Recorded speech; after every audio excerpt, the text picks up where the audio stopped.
estamos vivendo o tempo da Páscoa.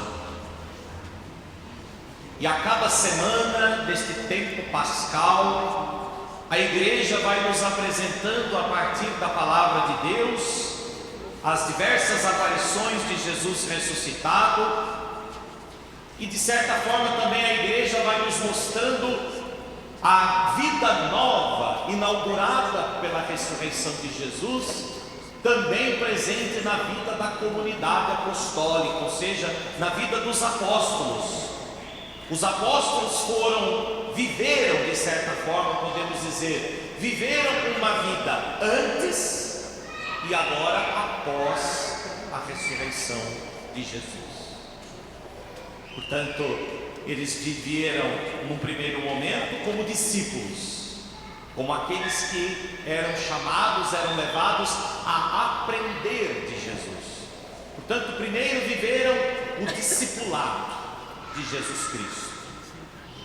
E agora, depois que Jesus ensinou, formou os seus discípulos, e após os acontecimentos que se deram, da sua paixão, da sua morte, e agora então após a sua ressurreição, os discípulos agora são chamados a tornarem-se testemunhas de Jesus Cristo, verdadeiros apóstolos, anunciadores de Jesus.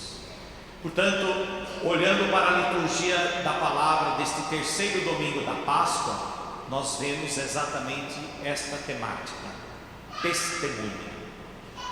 O que é uma testemunha?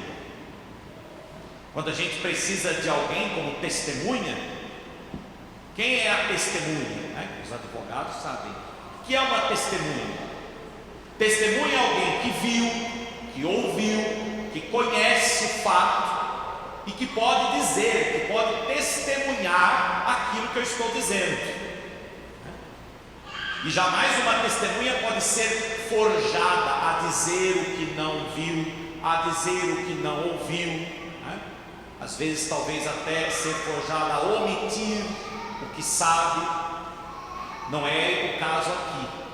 Jesus quer que nós sejamos testemunhas dele. Vejam, no Evangelho, depois de aparecer diante dos discípulos, de reunirem-se com eles, comer com eles, depois de mostrar que ele não é um fantasma, ele não é fruto de uma alienação, ele é real, ele ressuscitou verdadeiramente, ele está presente no meio dos discípulos, come com eles, está junto com eles. Jesus diz: vós sereis minhas testemunhas.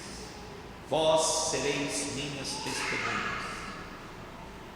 E depois nós vemos na primeira leitura Pedro dando testemunho de Jesus junto ao povo. Após a ressurreição, após a ascensão, depois de ter subido aos céus, enviado o Espírito Santo, os apóstolos vão dar então início à missão de Jesus como testemunhas. E Pedro então dá testemunho de Jesus, e ao final ele diz: disso nós somos testemunhas. Nós somos testemunhas. Portanto, a liturgia de hoje nos mostra o testemunho de Pedro na primeira leitura, o testemunho de João na segunda leitura. Testemunha não a partir daquilo que ouviram de alguém, não de uma teoria, não de uma fábula, mas testemunha a partir daquilo que viram, que ouviram do próprio Jesus, que experimentaram do próprio Jesus. Vejam, a primeira leitura, por exemplo, tirada do livro dos Atos dos Apóstolos, Pedro dá testemunho de Jesus Cristo, testemunho que já foi dado desde o Antigo Testamento, desde os nossos antepassados. Abraão, o Deus de Abraão, de Isaac, de Jacó, o Deus de nossos antepassados, glorificou o seu servo Jesus. Como assim? Se eles são do Antigo Testamento, como é que eles glorificaram Jesus? Vejam, desde Abraão, Isaac e Jacó, os profetas já falavam de Jesus Cristo. Eles já prefiguravam aquilo que viria depois. Portanto, já davam testemunho de Jesus Cristo. O testemunho também se dá a partir da fé, da experiência. No domingo passado, Jesus dizia: felizes aqueles que creem sem ter visto. Justamente esses que vieram antes mesmo de Jesus não viram Jesus com os olhos da carne, mas deram testemunho acerca daquilo que viria a ser Jesus, daquilo que Deus haveria de realizar em seu servo Jesus Cristo. E depois Pedro usa palavras muito duras para o povo, dizendo: olha aqui, vós o entregastes, vós o rejeitastes diante de Pilatos, que estava decidido a soltá-lo. Vós rejeitastes o santo, o justo, e pedistes a libertação para um assassino.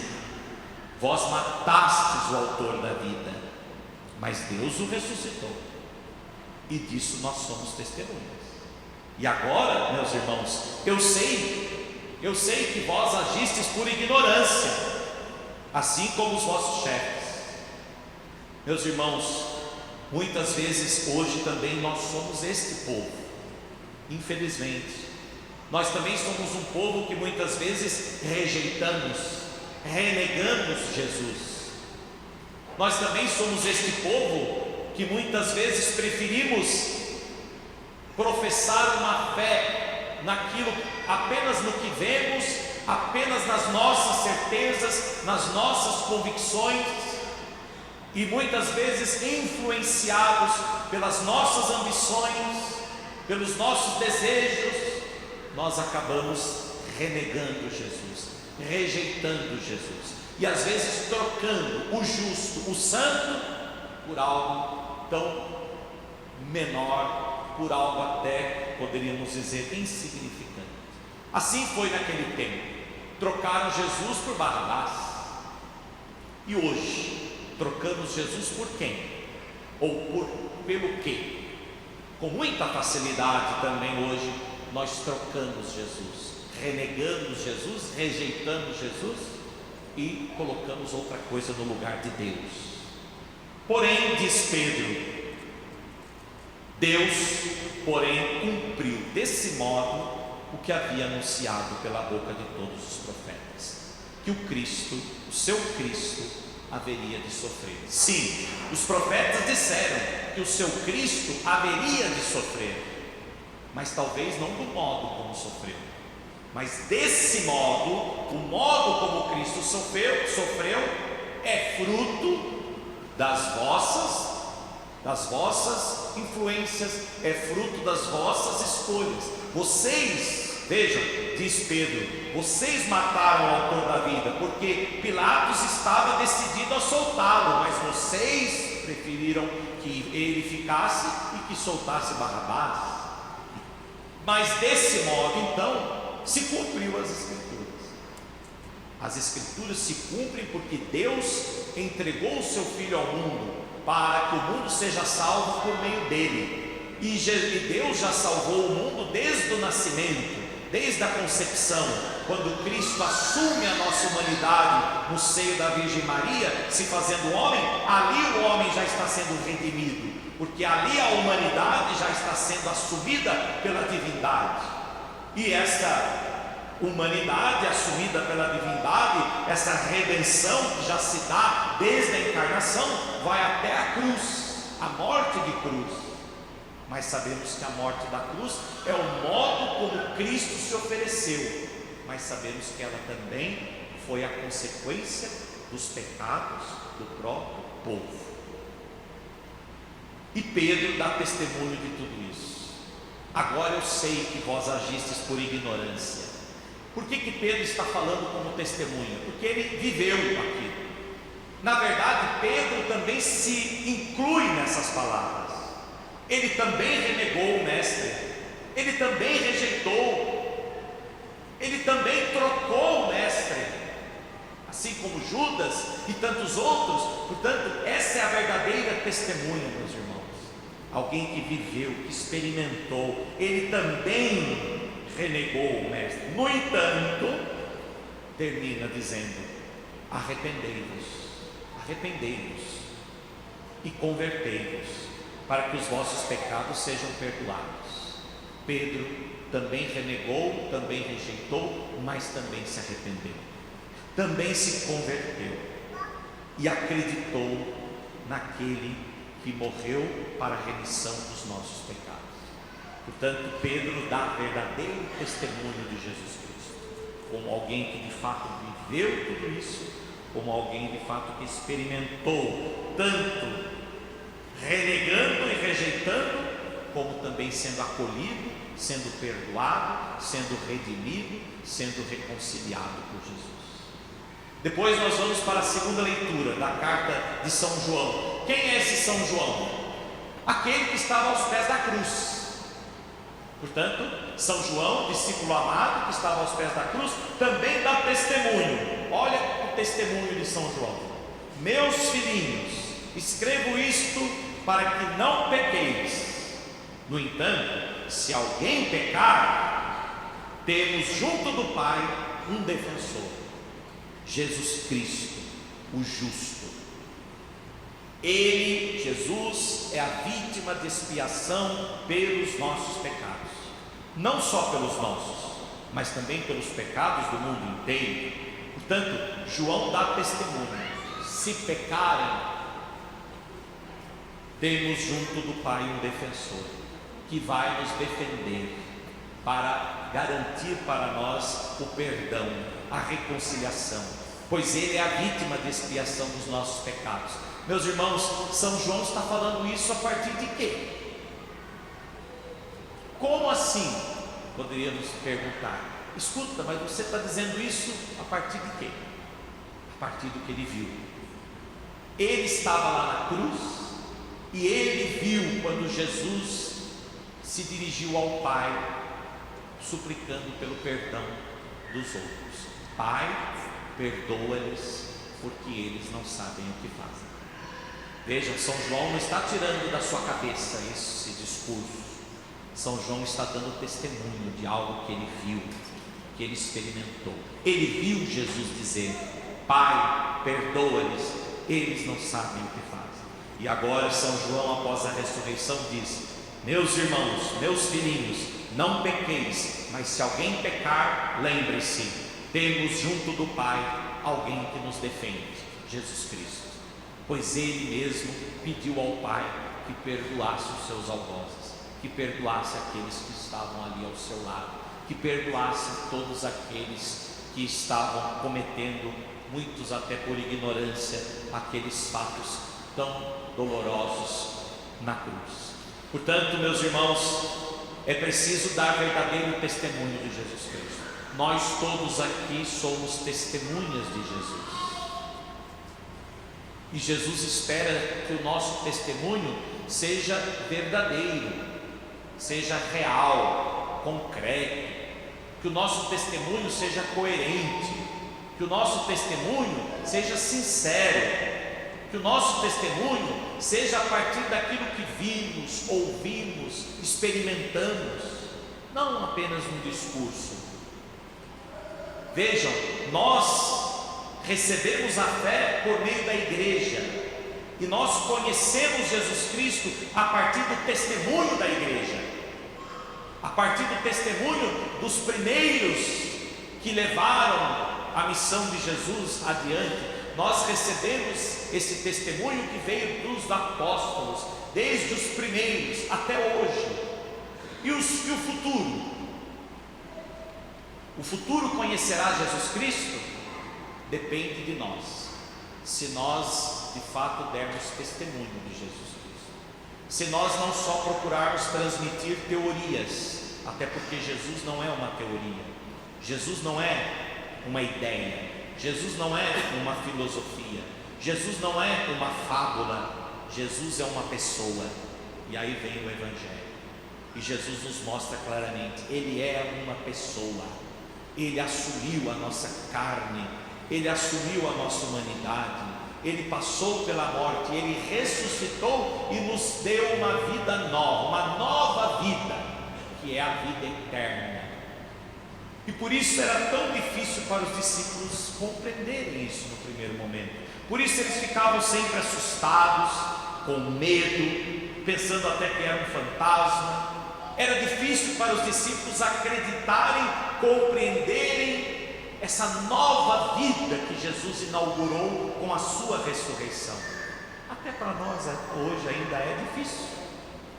Nós falamos da vida eterna, nós dizemos que cremos na vida eterna, mas quando chega na hora de viver essa vida eterna em plenitude, a gente titubeia, né?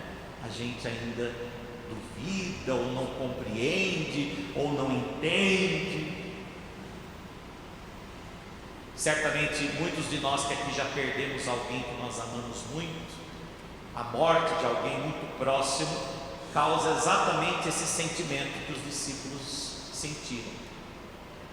É difícil de acreditar que aquela pessoa já não está mais aqui, e a gente não consegue entender bem como que essa pessoa ainda continua vivo na vida eterna.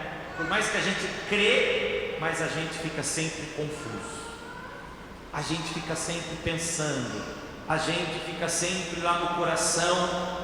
É uma mistura de sentimentos, de tristeza, de dor, mas também de alegria, mas também de dúvida, mas também de algo que não está bem claro. É uma mistura de sentimentos. E Jesus aparece diante dos discípulos que estão assim, com esses diversos sentimentos, uns com medo, outros tristes, outros desanimados, outros duvidando. Porque diz o Evangelho que os dois discípulos contaram o que tinha acontecido no caminho e como tinham reconhecido Jesus no partir do pão. Aqueles dois discípulos que caminhavam para Emaús quer dizer um lugar qualquer, porque nem existe essa cidade Emaús, né? Emaús quer dizer um lugar qualquer, ou seja, caminhavam para um lugar qualquer, sem destino, né? Um lugar qualquer. E Jesus aparece para aqueles dois e eles novamente retornam a Jerusalém, porque lá está o sentido da vida deles. E eles estavam então contando como tinham reconhecido Jesus, etc. E mais uma vez aquele misto de sentimentos, uns ouvindo, outros duvidando, outros alegres, mas outros ainda não compreendendo bem. E Jesus aparece no meio deles e eles levam um susto.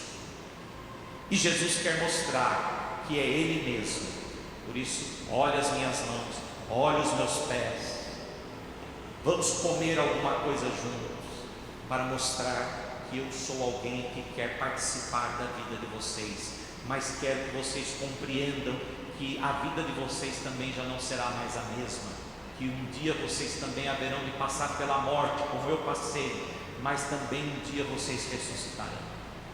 É a vida eterna que eu conquistei para vocês. E é preciso que vocês deem testemunho disso. É preciso que vocês sejam os primeiros a aceitarem, acolherem, compreenderem isso e crerem nisso para se tornarem testemunhas. Porque se vocês forem dizer para o povo uma coisa que nem vocês sabem direito, se vocês forem dizer ao povo algo que nem vocês experimentaram, que nem vocês acreditam, isso não será testemunho, isso não convencerá. E talvez isso já teria ficado lá atrás, muitos séculos atrás, muitos séculos passados. Mas se até hoje nós cremos na vida eterna, se até hoje nós cremos que Jesus verdadeiramente veio ao mundo, entregou-se por nós, morreu na cruz, ressuscitou e nos conduzirá todos para a glória, é porque nós tivemos quem desse testemunho disso até hoje a nós. Mas nós temos também essa tarefa de que hoje somos nós que devemos nos tornar também testemunhas de tudo isso, daqui para frente. Portanto, como está sendo o nosso testemunho? Como nós estamos dando testemunho de Jesus Cristo? Estamos celebrando hoje 169 anos da fundação da nossa cidade de Caçapava. E o que mais pedimos a Deus neste dia? Rezando, elevando a Deus a nossa ação de graças por esta cidade, pela cidade inteira, como nós cantamos no hino do nosso padroeiro, para esta cidade inteira, alcança-nos do céu a luz. Pedimos isso no hino ao nosso padroeiro São João Batista: alcance para nós a luz, a vida eterna. Portanto, que nós poderíamos pedir hoje pela nossa cidade? Claro, pedimos mais dignidade a todos, pedimos saúde, pedimos emprego, pedimos isso, pedimos aquilo, mas isso tudo é humano, terreno, e como disse Jesus, isso sempre teremos.